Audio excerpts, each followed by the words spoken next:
So moving on now to item 7, which is the Planning Advisory Service findings on the review of the planning application for Langford Bridge. Just a little bit of background information here for members that are not too sure about this one. On the 21st of January, Langford Bridge Farm was considered, the planning application there was considered by the planning committee, and it was approved. Subsequent to that, on the 24th of February, a notice of motion was delivered to the full council, and it read, to reassure elected members and the general public, we request that the full council back the setting up of a task and finish group chaired by the Deputy Chair of ONS to investigate and clarify that all correct due processes were undertaken in relation to the tabling of the discussion of and voting of application for Langford Farm, Kings Kerswell on the 21st of January. If I could have the next slide, please. The overarching messages of our review was that the decision was made properly. The officer's report were good. Many of the allegations that were made about it were based on misinterpretations of how planning committees operate and the processes therein. However, we did find that relationships between some councillors and some officers were challenging, which meant that in fact there might be a perception that things had not gone to plan. And we thought that there was a lack of understanding of each other's perspective. And we thought that overall what you really needed was some joint officer and councillor training. That's both of you, both parties, as it were, sitting together in the same room, virtually or otherwise, covering planning and political awareness to look to see what the art of the possible was, and that if you were able to learn together, that would effectively improve the operation of your committee overall. Councillor Daws. Hi. Thanks very much for being here today. Just a couple of questions, actually. As you know, we talked at length about this issue. Can you confirm now that you've concluded and you are now delivering the report? So the investigation is concluded. Is that correct? Yes, my colleague Richard. Sorry, I can't see him on the screen here. Richard will confirm that he's the person who presses the send button on that. Richard. Right. Yes. To confirm, our investigation is finished. And can I ask how much time you've spent on this?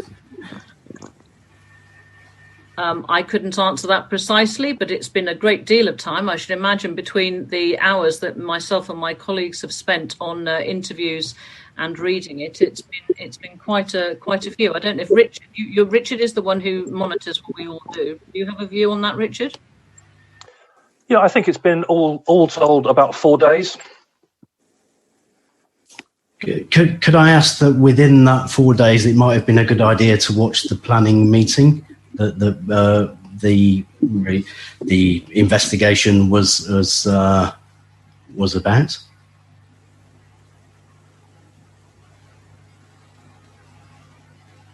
Yes, I mean, we didn't watch the meeting because I don't think we had access to the meeting.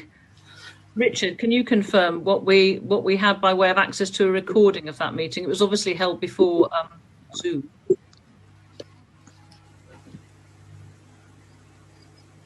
Is that a question for me? Because I can answer it. Because I recorded the meeting. It was a question to my colleague Richard Crawley. I'm sorry, I apologise. Same name. Sorry. Yes, I mean, I think from memory we were provided with a great deal of material from yourself, Councillor, some of which was not to go any further. So I can't remember is the honest answer. I remember watching some of that meeting. I'll answer very clearly because I took it upon myself to record the planning meeting. I took it upon myself to upload the planning meeting onto a Vimeo platform, and I took it upon myself to share that in a private manner with you. And there are analytics that show who has watched that meeting for what period of time. And I would say it would be incredibly remiss to conclude the report without having watched the planning meeting.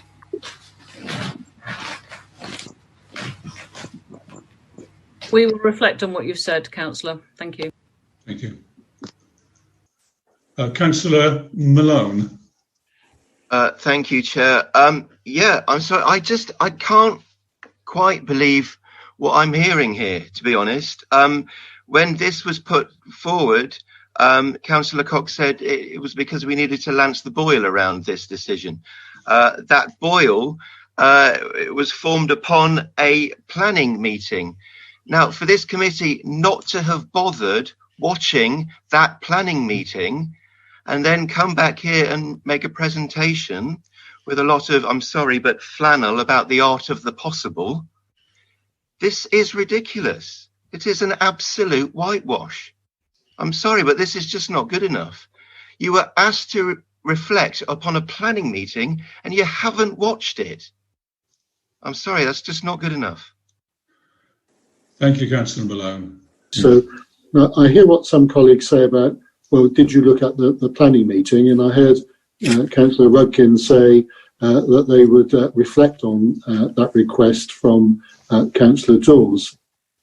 But I don't think that detracts from the headline comments that the Planning Advisory Service, which is independent of the Council and which Council was content to report and ask them to do this work, to look at the application and all the relevant processes. Councillor Daws? Yeah, yes, I have. Yeah, I mean, sort of just in answer to the leader of the council there, because he did back the motion to bring forward the investigation, and we did enter into it in good faith. And when we had the Zoom meeting with the Planning Advisory Service and the councillor, we were reassured that there would be due process undertaken, and for us to have faith in that, which we did, and it's nearly a year on since the planning meeting, and I'm just flabbergasted that we were talking about a planning meeting and how a decision and recommendations could be made without even looking at the planning meeting. I would be embarrassed myself if I were proposing these findings. I'm really, really sorry. We did show good faith. I'm afraid it was misplaced.